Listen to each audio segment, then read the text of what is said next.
maksiatnya adalah datang daripada tipu daya nafsu juga. Manusia itu mempunyai nafsu. Nafsu itu adalah keinginan-keinginan duniawi.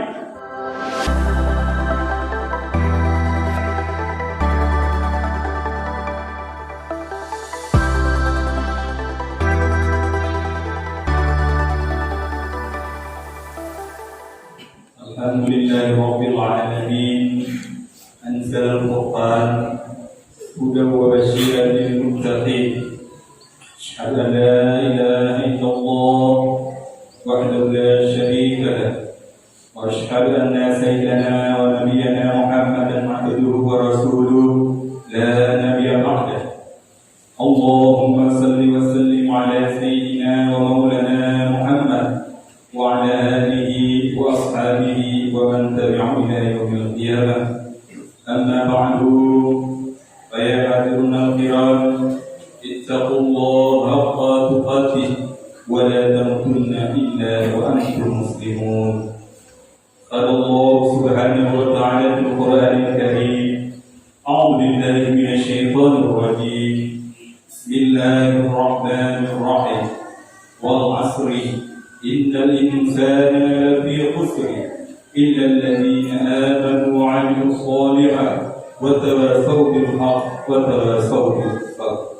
Sadaqallahul 'azim wa sadaqan nabiyul karim wa nahnu 'ala dhalika syahid wa syakir.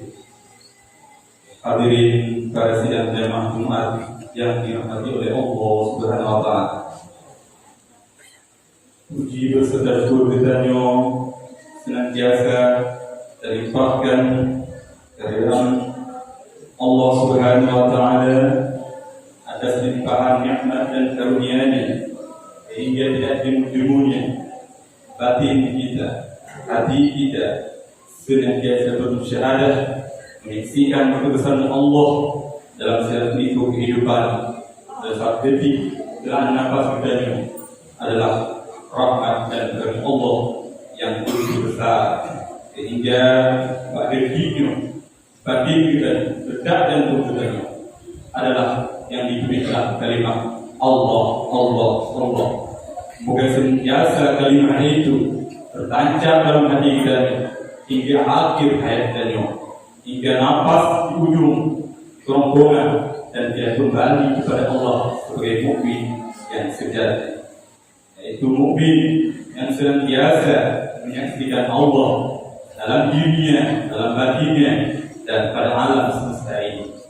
Itulah yang diharapkan oleh para nabi, para salihin, ulama-ulama yang memperjuangkan kalimat la ilaha illallah Muhammadur Rasulullah sallallahu alaihi wasallam. Kemudian selawat dan salam kepada junjungan kita Nabi besar Muhammad sallallahu alaihi wasallam, yaitu seorang rasul yang telah berjuang untuk menegakkan kalimat tauhid di atas permukaan bumi ini. Beliau adalah suri teladan ikutan bagi setiap makhluk yang ada di muka bumi ini, baik dari akhlaknya, tingkah laku, peradaban, dan kepemimpinan yang telah tentukan oleh Rasul.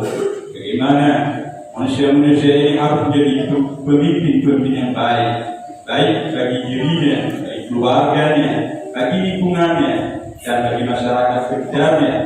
Dan apalagi seorang pemimpin itu memimpin suatu golongan, kelompok, bahkan negara secara umum, maka pemimpin itu harus mencontohi Rasulullah sallallahu alaihi wasallam yang diberi petunjuk cara pemimpin yang baik, berkasih sayang kepada setiap makhluk yang ada di bumi.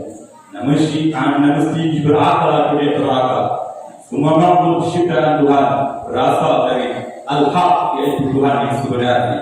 Maka wajib bagi pemimpin itu memelihara, menyayangi, dan menyantuni mereka yang lemah, dan memimpin orang-orang yang telah zalim untuk kembali kepada Allah Subhanahu wa taala. Itulah tuntunan Rasul yang sangat mulia, supaya kita bermandu menjadi manusia yang adil, beradab, yang hidup di muka bumi ini.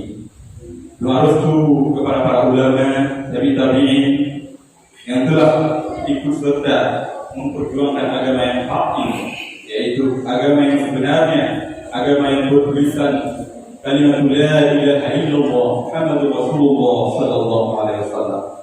Hadirin para sidang jamaah Jumat yang dimuliakan oleh Allah Subhanahu wa taala. Apa saja dan yang hidup di atas muka bumi Allahnya terus berjalan hitungan detik berganti menjadi menit, dari hitungan menit berganti menjadi jam, dari hitungan jam berganti menjadi hitungan hari, dan hari berganti menjadi hitungan minggu, dan seterusnya minggu berganti menjadi bulan, hitungan bulan menjadi tahun, hingga detik demi detik kehidupan terus berjalan. Anak kate mudanya dari situ menjadi bertambah batu hingga onyo dan dewasa, bahkan sekarang sampai umur untuk kembali kepada Allah.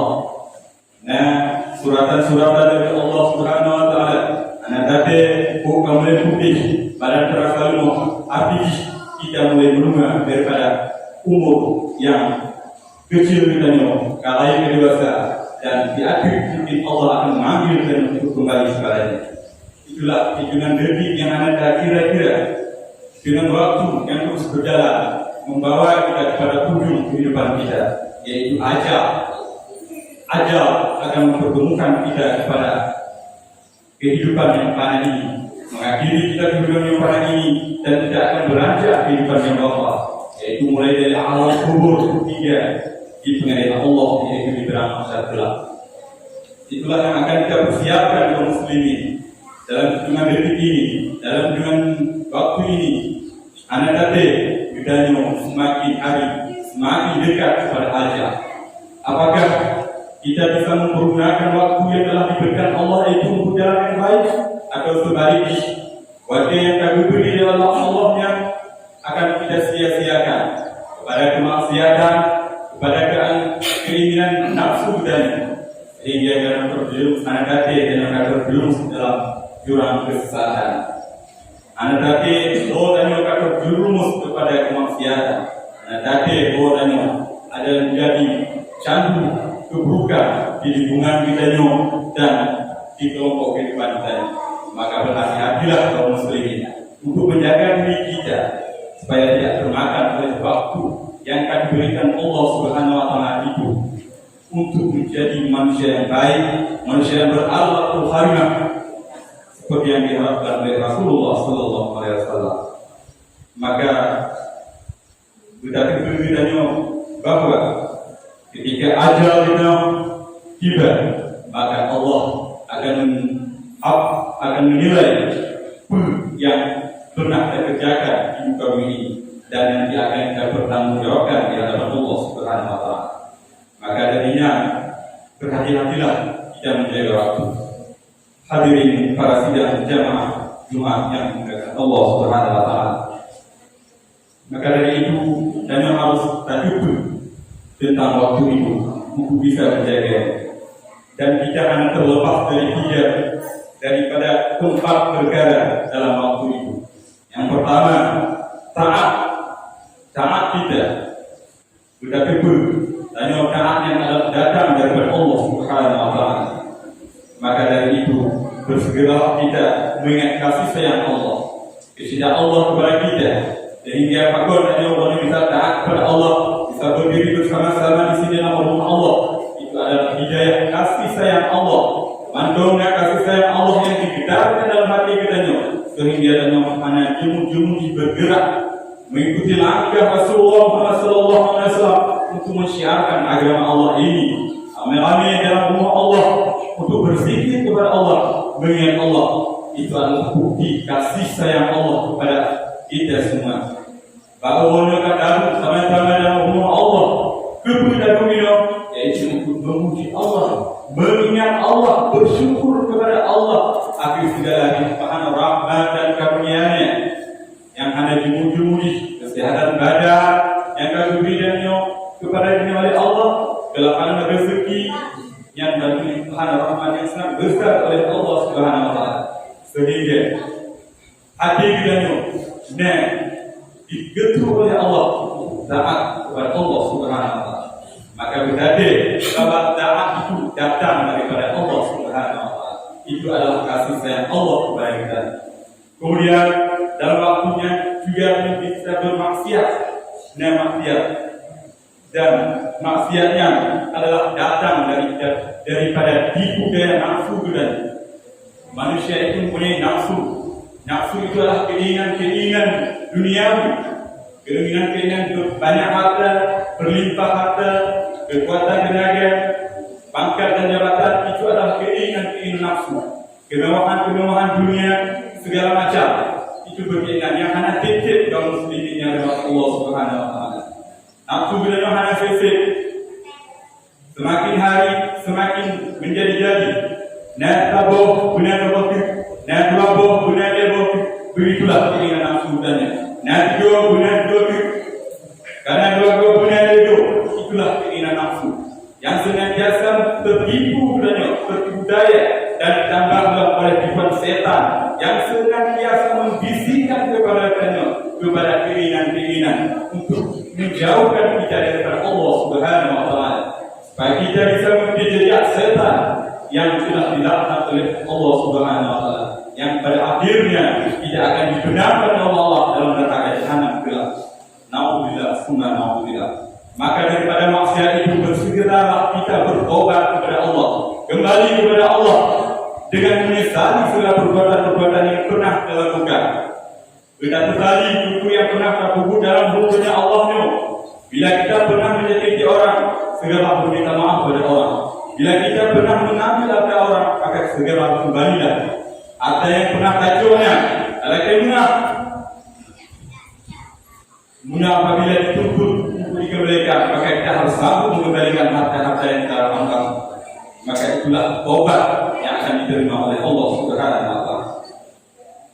Hadirin para sidang jamaah Jumat yang dimuliakan Allah Subhanahu wa taala. Dalam waktu juga nikmat yang diberikan oleh Allah Subhanahu wa taala.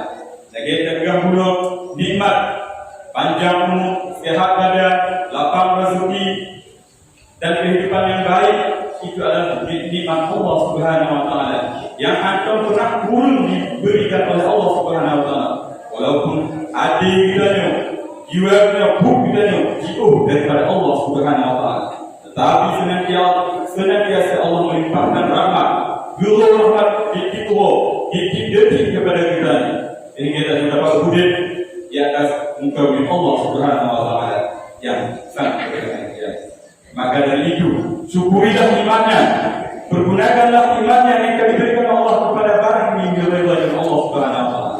Umur yang panjang, harta yang banyak, tapi gunakan kepada barang yang diridhai Allah Subhanahu wa taala. Kesehatan badan, berkajian dan menuntut ilmu, berjamaah dan membuka. Tapi di masjid-masjid tempat kita berzikir kepada Allah dengan Allah Subhanahu wa taala.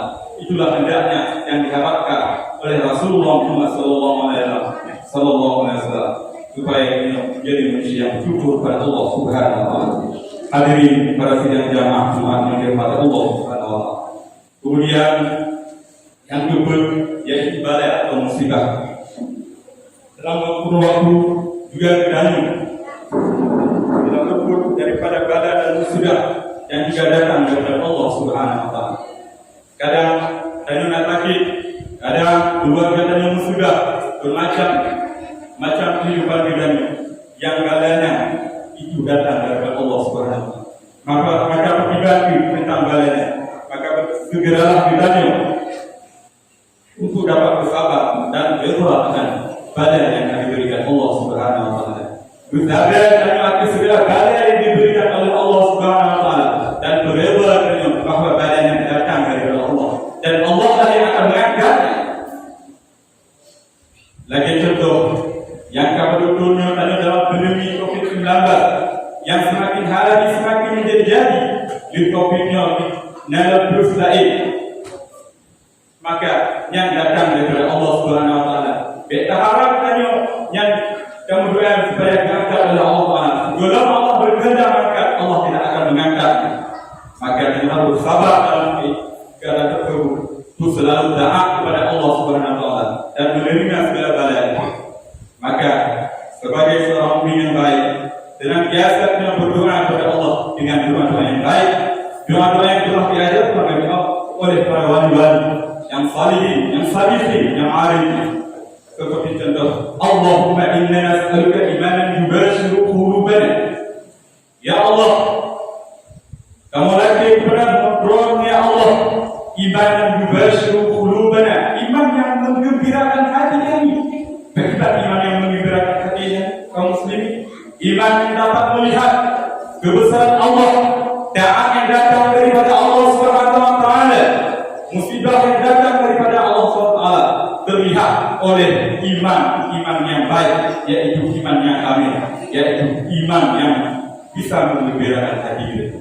Yang doa-doa yang disampaikan oleh para wali, imanan yubashiru qulubana, iman yang bisa menggembirakan hati kita. Wasadiqan hatta imanan yubashiru qulubana.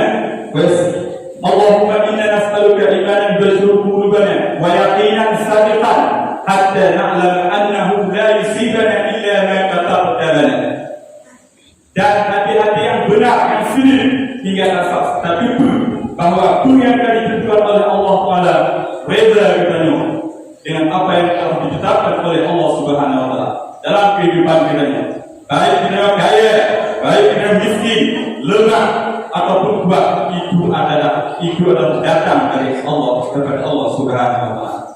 Maka itulah doa yang baik-baik yang diajarkan oleh para wali, supaya senantiasa kita berdoa kepada Allah dengan doa-doa tersebut, supaya kita diberi Allah Subhanahu wa taala keyakinan dalam hati kita, keimanan yang bisa menggembirakan hati kita, supaya kita bisa menjadi manusia yang baik akhlaknya, hidup di muka bumi. Hadirin para sidang jamaah Jumat yang dimuliakan Allah Subhanahu wa taala. Maka dari itu, pergunakanlah waktu yang makin tersisa dalam kehidupan kita untuk bisa dekat kepada Allah Subhanahu wa taala. Jika hadir kita bisa atau bisa bimbing dalam ilmu kita, maka carilah mursyid yang bisa membimbing kita untuk bisa datang kepada Allah. Bersama-sama dengan mursyid kita duduk di hadapan Allah Subhanahu wa taala. Maka jika tiada mursyid, maka hati kita akan terus bergelombang, bimbang dan menjauh-jauh hingga tanya anak terpuru untuk datang dan kembali kepada Allah Subhanahu wa taala. Maka dari itu, marilah kita bantu untuk memperbaiki diri kita dan keluarga kita, supaya kita terhindar daripada azab Allah Subhanahu wa taala di dunia dan di akhirat. Amin amin ya rabbal alamin. Maka itu khutbah singkat pada pura yang berbahagia, dan berharap mengaji untuk adik sendiri dan kaum muslimin sekalian.